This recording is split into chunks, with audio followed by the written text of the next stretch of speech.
Kyllä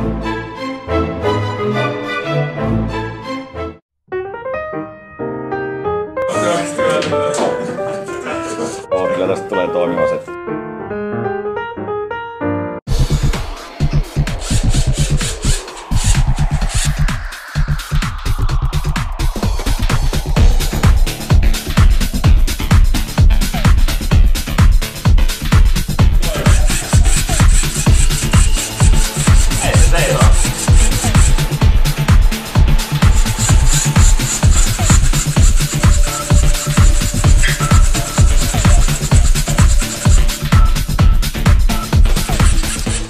Nyt vaan kuulaa sitä.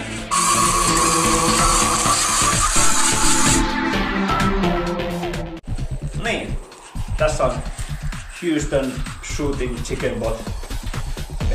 Perustuu tällaiseen Segway-konseptiin. Laite tasapainottelee tämän värianturin perusteella, joka analysoi sitä, että miten kirkas toi heijastus on tuosta takaisin.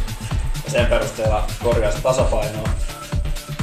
Sitten tässä on lisäominaisuutena tosiaan tämmönen pallotykki.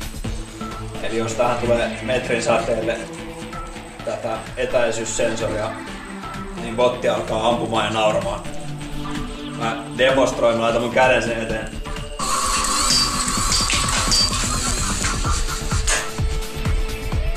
Hehe.